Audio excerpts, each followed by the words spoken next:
Bonjour et soyez bienvenus sur Smartness Mahwi TV. Nkuko rero dusanzwe dufata amasomo mashya inshuro nyinshi, uyu munsi tugiye kubigisha isomo rishyashya ari ryo bita gutondagura inshinga plus parfait. Mbere rero yo kugira ngo tutangire iri somo ndabanza mbibutse gutondagura muri imparfait kuko turaza kubikenera.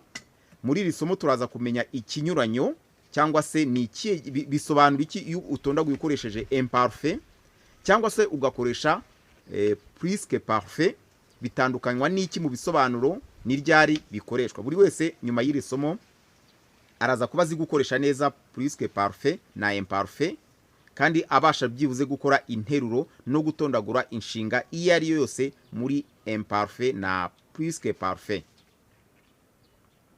Sinakwibagirwa gusuza mwe mwese rero mudukurikira ntarondoye ibihugu byose, ariko ntago njya ndeka kuvuga abantu bo mu Bufaransa, abo mu Bubiligi, abo muri Canada n'ibindi bihugu byose birimo abanyarwanda bashaka kwiga igifaransa, birimo abakoresha ururimi rw'ikinyarwanda. Ubwo ntabwo mvuze abanyarwanda gusa, ko harimo abakongomani, harimo abarundi, harimo abaturuka mu mpande zose ariko babasha kumva ikinyarwanda. Mwese ndabasuhuje.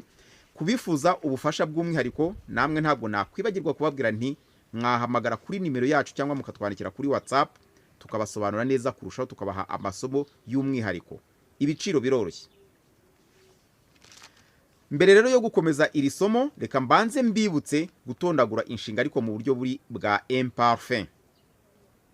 Imparfait ni ugutondagura inshinga mu gihe cyahise, ariko tukibuka ko icyo gikorwa cyari igikorwa cyisubiramo mu buryo buhoraho. Harimo habitude, harimo ikintu cya routine cyo kwisubiramo. Exemple, nk'iyo tuvuze wenda uti je parlais le français à l'école, navugaga igifaransa mu gihe cyose nabaga ndi ku ishuri. Nta binyuranye no kuvuga ngo je parlais le français. Je parlais le français, navuze igifaransa. Nkabibutsa ko gutondagura muri imparfait iri somo twarinyujijeho, ariko ndabibutsaho gatoya. Dufata kuri nu ku nshinga tuzitondagura muri présent, twagera kuri nu tugakuraho umusozo wa présent, tukagenda twongeraho imisozo ya imparfait. Par exemple, nous parlons, ONS tugiye kuyikuraho, iki gice gisigaye tugende twongeraho noneho imisozo, tugire tuti imisozo ya imparfait ni yihe. Reka nyibibutse: AIS, AIS, AIT, IONS, IEZ, AIENT. Par exemple, sur le verbe parler, je parlais, tu parlais, il parlait, nous parlions, vous parliez, il parlait. Un autre exemple, le verbe étudier, nous étudions, turafata iyi ONS tuyikureho, iki gice dusigaranye nicyo tugiye kugenda twongeraho ya misozo ya imparfait. J'étudiais, tu étudiais, il étudiait, nous étudions, nous étudions, vous étudiez, ils étudiaient. Byumvikane neza. Iyi ni imparfait. Nabibutsagaho gatoya mugiye kuri Smartness Mahwi TV mukore search, iryo somo twaritanze murirebe mu buryo burambuye. Iyo tugiye gutondagura rero plus imparfait yo tubigenza dute? Plus imparfait dutondagura auxiliaire muri imparfait. Auxiliaire ni za nshinga zifasha kugira ngo dukore ta compose cyangwa se dutondagure mu bihe byahise. Nta zindi ziba ari inshinga ebyiri, ni verbe être na verbe avoir. Dutondagura rero iyo nshinga muri imparfait, twarangiza tukongeraho participe passé y'inshinga dushaka gutondagura muri plus parfait. Reka mbanze mbibutse gutondagura verbe être à l'imparfait. J'étais, tu étais, il était, nous étions, vous étiez, ils étaient. Ibi nta hantu wabicikira, ugomba kuba ubizi. reka noneho mbibutse gutondagura verbe avoir à l'imparfait. J'avais, tu avais, il avait, nous avions, vous aviez, ils avaient. noneho rero tugiye kureba inshinga dutondagura muri plus parfait. turebe exemple verbe parler. twavuze ko kugira ngo tuyitondagure muri plus parfait turakora iki? turatondagura auxiliaire muri imparfait twongereho participe passé ya verbe turimo gutondagura. Exemple parler, j'avais parlé, j'avais parlé. iyi ni avoir muri imparfait nkongeraho participe passé ariyo parler.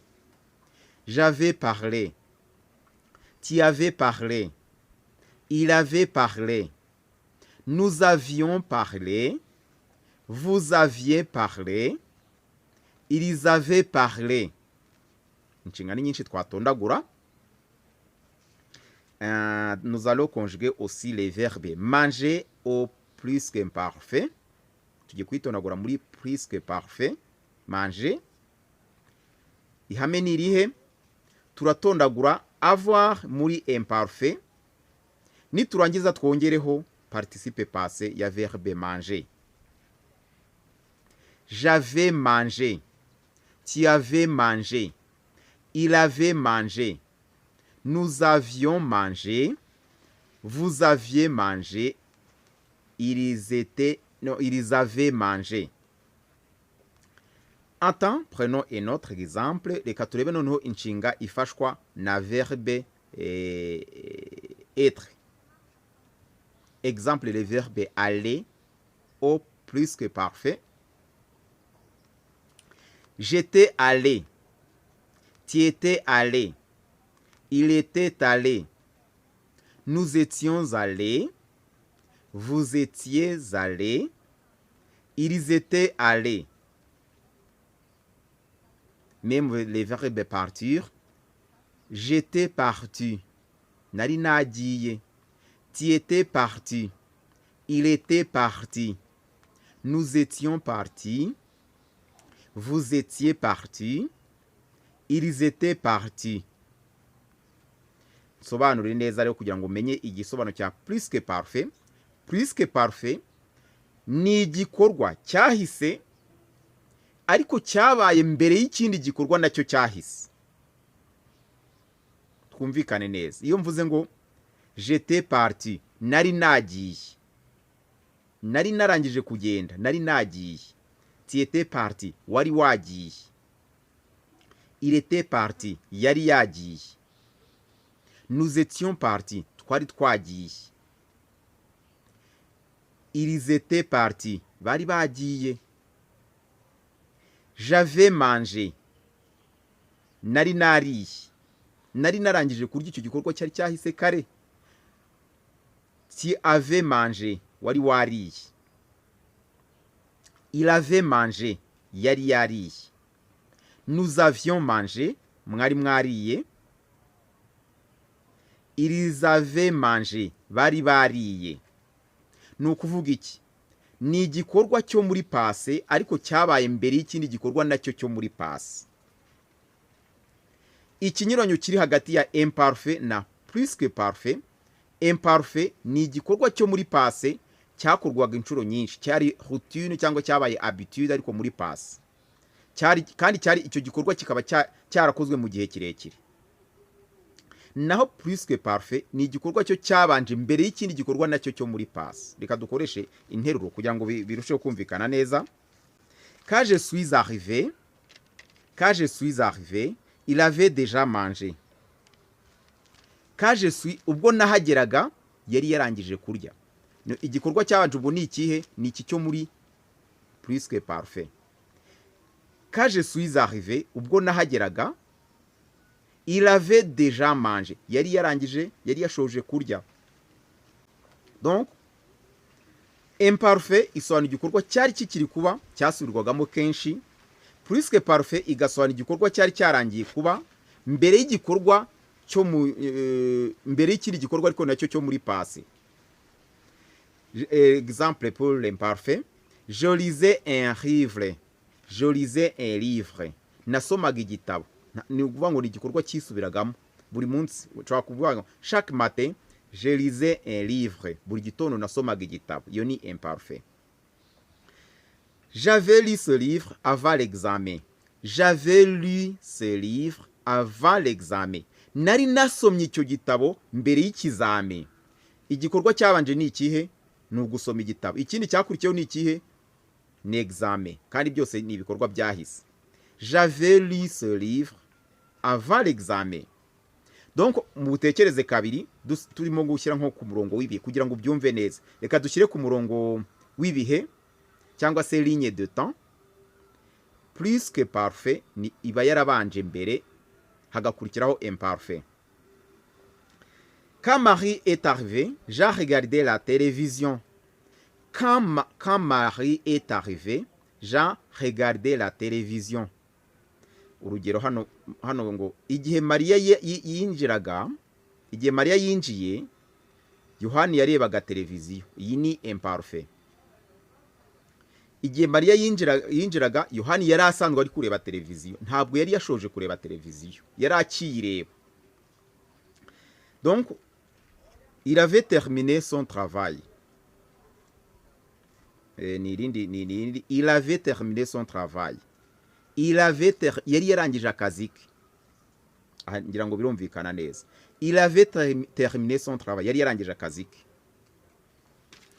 Nukuvuga iki? Reka dutange izindi ngero ariko mbanze mbabwira amakosa abantu bakunda gukora. Quand je suis arrivé, il mangeait déjà. Iri ni ikosa abanyeshuri benshi bakunda kurikora. Quand je suis arrivé, il mangeait déjà. Igihe ninjiraga, il mangeait déjà. Urumva déjà manger ni igikorwa kikiba, kandi déjà ikoreshwa ku gikorwa cyarangiye. Ibi bya bipfuye, ahubwo uravuga uti quand je suis arrivé, il avait déjà mangé. Ubwo nazaga yari yashoje kurya kare kare, yari yabishoje. Quand je suis arrivé, il avait mangé déjà. Hari abandi bakora irindi kosa bakagira bati j'avais souvent joué au football quand j'étais enfant. J'avais souvent joué au football quand j'étais enfant. Iri ni kosa, ahubwo uravuga ngo je jouais souvent au football quand j'étais enfant. Nakinaga kenshi na kenshi football igihe nari ndi umwana. Ni igikorwa cya routine. Nari ndi umwana mbere na mbere, iyo ni imparfait. None nakoraga iki gihe nari ndi umwana, nakinaga football. Ndacyo ni routine. Souvent bivuga kenshi na kenshi, ni igikorwa cyisubiramo. Nyuma y'iri somo murebe tegese ndaza kubaha kugira ngo ibi bintu tubikoreshe mu mwandiko turusheho kubyumva neza. Biraza kudufasha ndabizi. Aha ni hamwe uzasoma igitabo ukacyumva, ni hamwe uzaba ari inkuru y'ubuzima bwawe ukabibasha. Iri somo mbese riragufasha cyane, riragufasha. Je jouais souvent au football quand j'étais enfant. Byisubiyemo kubera ko ni igikorwa cya routine, ni igikorwa cy'akamenyero. Reka dukore iyi myitozo kugira ngo numve ko mwabyumvishe neza. Conjuguer convenablement les verbes entre parenthèses. Mugiye gutondagura mu buryo bukwiye inshinga ziri mu dukubo.